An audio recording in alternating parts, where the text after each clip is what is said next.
এরে মাটির মানুষ, মাটির মতো নরম হইয়া চলো।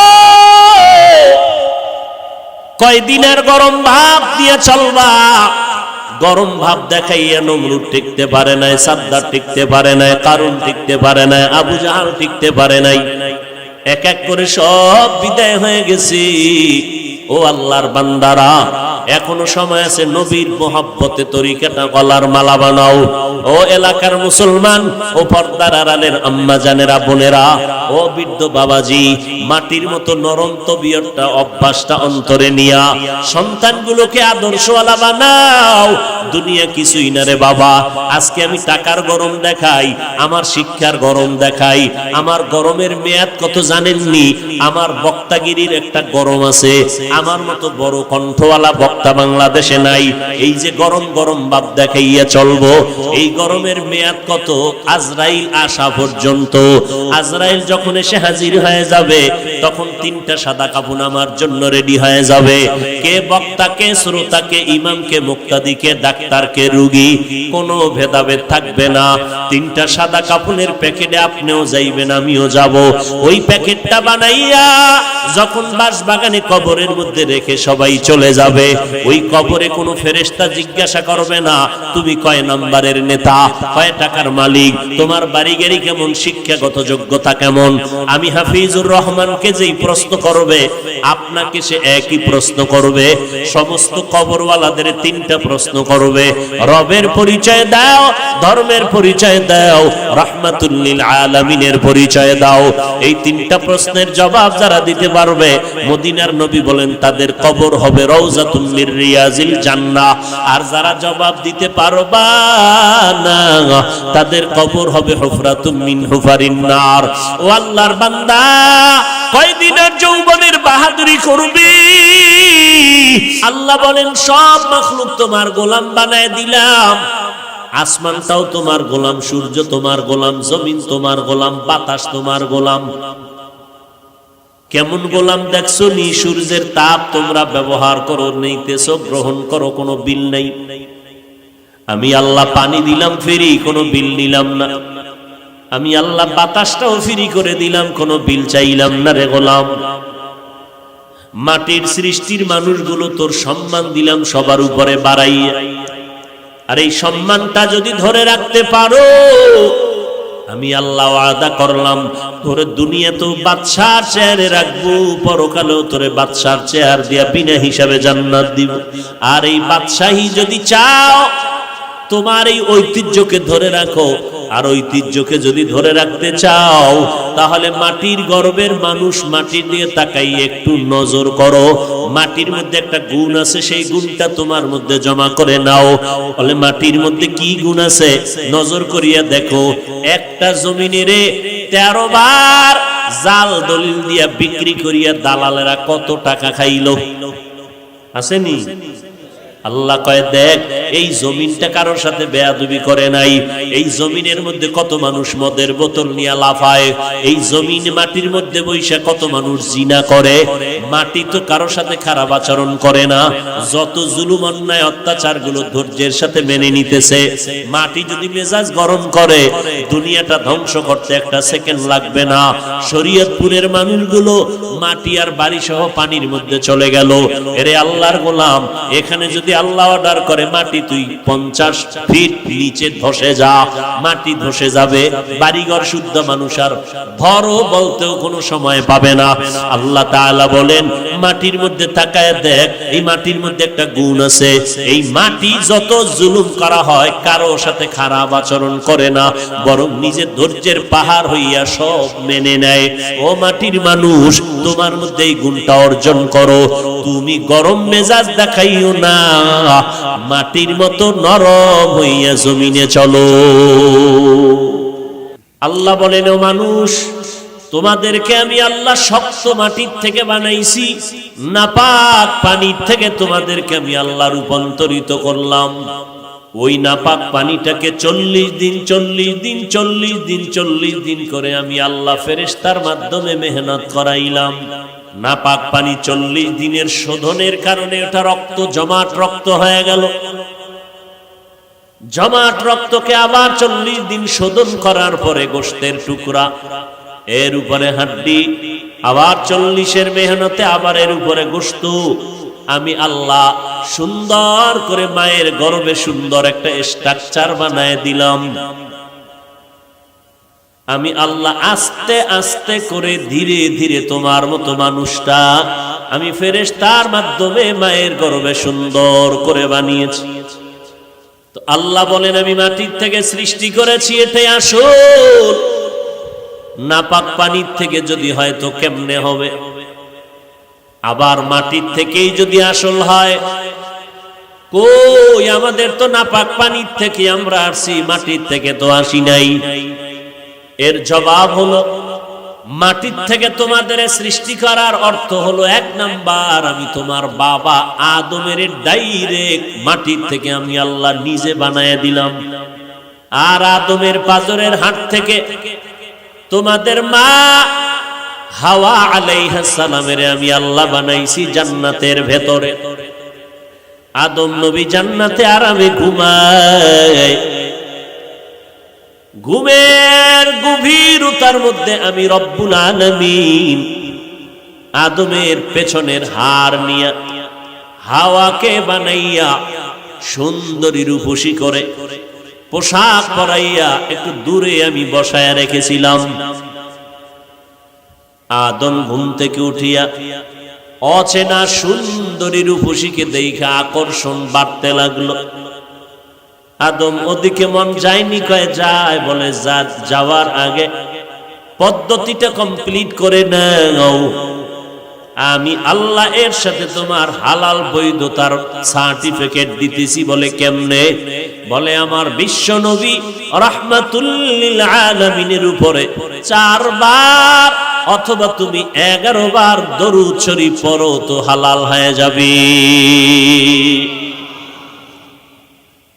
আদম নবী তাই করলেন, 11 বার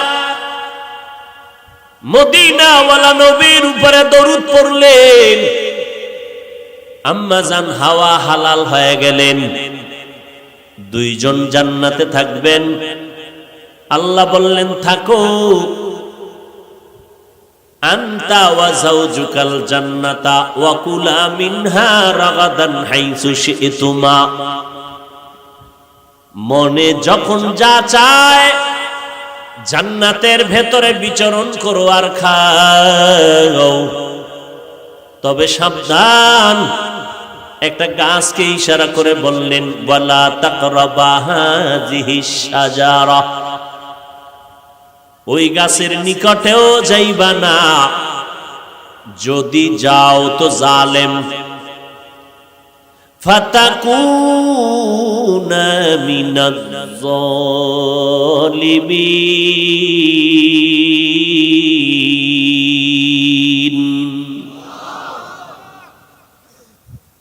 মুফাসসিরিনে কেরাম বলেন আল্লাহ আদম হাওয়াকে বিচরণ করার স্বাধীনতা দিলেন, খানারও স্বাধীনতা দিলেন, কিন্তু নিষিদ্ধ গাছেরকে বলে কেন বললেন ওখানে যাবে না? গাছটা কি বিষ গাছ নাকি ফলটা কি বিষ? মুফাসসিরিনে কেরাম বলেন না, গাছটাও কোনো খারাপ না, ফলও ভালো, ফল খারাপ না। নিষেধ কেন করেছেন? কিয়ামত পর্যন্ত আওলাদে আদমদের আল্লাহ একটা বিধান কায়েম করায় দিলেন আদমের মাধ্যমে। এই আদম সন্তান, জান্নাতের মধ্যে তোমার আব্বা আম্মা বিচরণ করেছে, মনের মতো খাইছে, কিন্তু এরপরও সীমাবদ্ধ স্কেল লাগায় দিছি, পাইলেই খাওয়া যাবে না, নিষিদ্ধ গাছের কাছেও যাইবা না। তোমাদের জিহ্বাটাও কিন্তু গরুর মতো দৌড়ায়, হালাল চেনে না, হারাম চেনে না। সাবধান, খাইতে কোনো নিষেধ নাই, স্বাধীনতা দিয়া দিলাম, তবে বাবার মতো তোমাদের উপরেও সীমাবদ্ধতা দিলাম। জীবনে যত হালাল পাবি খাবি, তবে হারাম দেখলে খাবি না। হারাম খানা বন্ধ করে দিও, ব্যবসা করো হালাল, কিন্তু ব্যবসার নামে সুদের সাথে জড়িত হইও না, হারাম। সুদ দিবা না, নিবা না, সাক্ষীও থাকবা না, তাহলে যে দিল যেই পরিমাণ অপরাধী, যে নিল সে ওই পরিমাণ অপরাধী, যারা লেখলো সাক্ষী হইল সবাই একই অপরাধী। বলে অপরাধ কি? বলে ছোট অপরাধ, নিজের মায়ের সাথে 24 ঘন্টা জিনার গুনাহ লেখা হবে। নাউজুবিল্লাহ, আয়েনা হারাম খাইয়া এত মজা পাইছে ও, নাউজুবিল্লাহ আয়েনা। আল্লাহ তাআলা বলেন, আমি দুই দল মানুষের সাথে যুদ্ধ করার ঘোষণা দিয়েছি। দুই দল মানুষের সাথে আমি আল্লাহ নিজে যুদ্ধ করার ঘোষণা দিলাম। এক দলের কথা কোরআনে, আর এক দলের কথা বুখারী শরীফে। কোরআনের বর্ণিত সূরা বাকারা 275 নম্বর আয়াত। সুদের সাথে যারা জড়িত হবে আল্লাহ তাদের সাথে যুদ্ধর ঘোষণা দিলেন। কারণ তোর মায়ের সাথে তুই জিনার গুনাহ করবি, আমি আল্লাহ তোরে ছেড়ে দিতে পারি না। সুদের সাথে যারা জড়িত ভালো করে রেকর্ড করেন, কলবে ঢুকান। জীবনভর নামাজ পড়বেন, একটা সিজদাও কবুল হবে না। 13,000 বার মক্কায় হজ করবেন, একটা লাব্বাইকও কবুল হবে না। সুদের খাতায় নাম লেখাইয়া 5 তালা মসজিদ বানাইলো, একটা নেক আমলনামায় আসবে না। 13,000 বার কোরআন খতম করলে একটা অক্ষরের নেক আমলনামায় লেখা হবে না। যতবার মোনাজাত দিবেন কসম আল্লাহর, একটা মোনাজাতও কবুল হবে না। কোরআন শরীফ খুলো, তওবা না করে যদি মরে যাও আল্লাহ ঘোষণা দেয় চিরস্থায়ী তোমার জন্য জাহান্নাম। বলার দায়িত্ব আমার, মানবেন কিনা সে দায়িত্ব আপনার। এবার বলবেন হুজুর আপনাদের মতো কি সম্ভব? বাদ দেন আমগো হুজুরের গোষ্ঠী বাদ। এবার আপনার সাইনবোর্ডে দাঁড়ান। আপনি চাকরি করেন, আপনি ব্যবসা করেন, আপনি লেখাপড়া করেন। এবার আপনার বিবেক নামের আদালতকে জিজ্ঞাসা করি, আপনার মতো র্যাব, আর্মি, পুলিশ, বিডিআর এর চাকরি করে, এমপি, মন্ত্রী, chairman, member, OC, DC, SP, 5 বেলার নামাজ পড়ে, হালাল খায়, ব্যবসা করে, 1 টাকাও হারাম খায় না। যদিও সংখ্যায় কম, তবে হালাল রাস্তায় চলনেওয়ালা আপনাদের লাইনের মানুষ আছে না নাই? বাস ওয়াশেষ।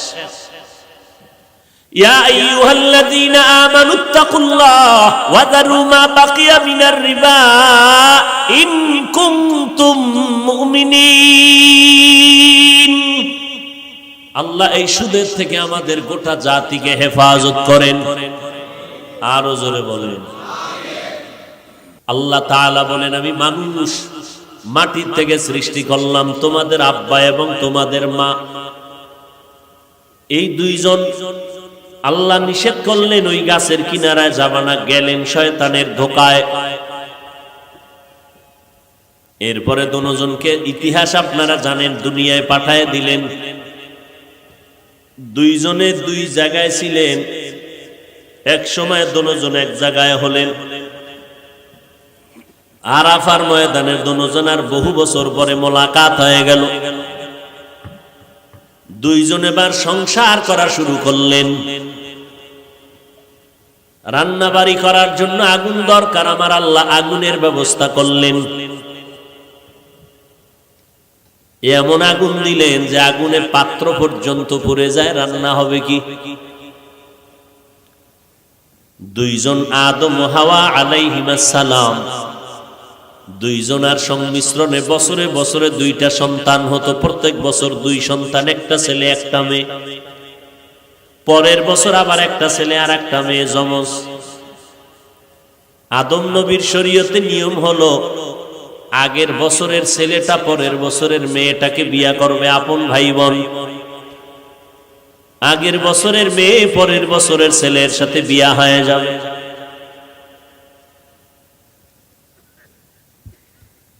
আল্লাহ বুঝাইলেন, মা বাবা যেই পদার্থের হবে সন্তানও সেই পদার্থেরই হবে। আদম যেহেতু মাটির, আম্মাজান হাওয়া যেহেতু মাটির, আমরা তার সন্তান, আমরাও মাটির। এক জবাব ক্লিয়ার। নাম্বার 2, যেই নাপাক পানিটা আমাদের শরীরের মধ্যে তৈরি হয়, মায়ের বাচ্চাদানির মধ্যে যায়, ওই নাপাক পানিটাও তৈরি হয় খানার মাধ্যমে। খানা আর খানাটাও তৈরি হয় জমিনের মাটির মাধ্যমে। 2 নাম্বার 3, নাপাক পানি যখন মায়ের বাচ্চাদানিতে নেওয়া হয়, আল্লাহ তাআলা ফেরেশতা পাঠাইয়া কয়, ও ফেরেশতা, ওই নাপাক পানির সাথে একটু মাটি মিশ্রণ করে দাও। কোথায় পাবো মাটি? বলে এই বান্দা বান্দি দুনিয়াতে যাওয়ার পরে যেখানে তার মরণ হবে, ওই কবর থেকে একটু মাটি এনে নাপাক পানির সাথে লাগায়া দাও। এটাই হবে বান্দা মাটির সৃষ্টি। কবে দুনিয়াতে আসবে আর মরবে আর কবর হবে কেউ জানি আমরা? আল্লাহ কয় আমি জানি। আমি ফেরেশতাকে বললাম, এই বান্দা এতদিন বাঁচবে, অমুক জায়গায় কবর হবে, ওখান থেকে মাটি নিয়ে আস। কথা হইল, যারা আগুনে পুড়ে গেল, পানিতে শেষ, লাশও নাই, এগো মাটি হইল কই? মুফাসসিরিনে কেরাম বলেন, মানুষের সব অঙ্গ প্রত্যঙ্গ আগুনেও যদি পুড়ে দাও, পানির মধ্যেও যদি নিশ্চিহ্ন হয়ে যায়, তবে একটা অংশ আছে আমাদের পিঠে যে একটা মেরুদণ্ড আছে, সোজা হাড়, এই হাড়ের নিচে একটা মার্বেলের মতো গোড়া আছে, গোড়া।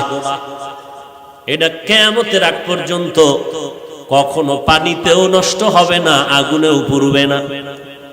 ওই অংশটা কোনো না কোনো একদিন মাটির সাথে গিয়া লাগবে, আর ওইটাই হবে তার কবর। আল্লাহ জানেন, ফেরেশতাকে বলে দেয় এখান থেকে মাটি নাও।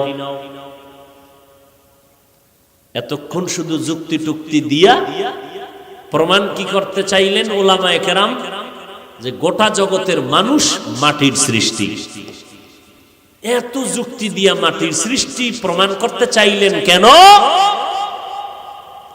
মাটির সৃষ্টির মতো শ্রেষ্ঠ আল্লাহর মাখলুকতের মধ্যে আর কেউ নেই। নূরের সৃষ্টিরাও শ্রেষ্ঠ না, আগুনের সৃষ্টি শ্রেষ্ঠ না, একমাত্র মাটির সৃষ্টি মানব জাতি শ্রেষ্ঠ। এই সিদ্ধান্ত কার? স্থায়ী সিদ্ধান্ত, নাড়াচাড়া করার কোনো কায়দা। নূরের সৃষ্টি শ্রেষ্ঠ, আগুনের সৃষ্টি শ্রেষ্ঠ, একমাত্র মাটির সৃষ্টি মানব জাতি শ্রেষ্ঠ। কেমন শ্রেষ্ঠ? এদের কোনো তুলনা।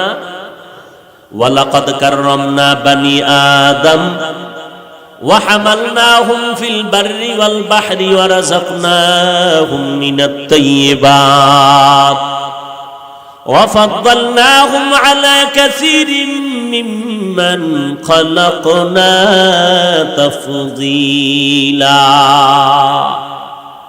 বনি আদম বড় দামি, এদের মতো শ্রেষ্ঠ কেউ নাই। নূরের সৃষ্টিরও এত দাম নাই, মাটির মানুষের এত দাম। আল্লাহ বলেন, আমি তোমাদের জন্য পবিত্র হালাল রিজিকের ব্যবস্থা করে দিলাম আমি আল্লাহ নিজে।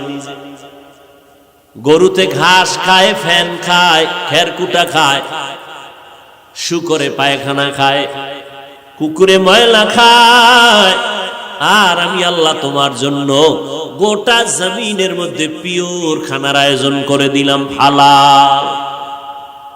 তরমুজ খাবি, মজা কইরা খাবি না, খাবার দিয়া দিছি যেন তোর খাইতে কোনো কষ্ট না হয়, ময়লা যেন না লাগে। কিন্তু তুই কত বড় নিমক হারাম, ওই তরমুজের ভিতরে তুই মেডিসিন ঢুকাইছো। কত বড় তুই নিমক হারাম, তোরে জুতা দিয়ে ১.৫ বছর ভিড়াইলেও তো ঝাল মিটে না। তুই কত বড় বেঈমান।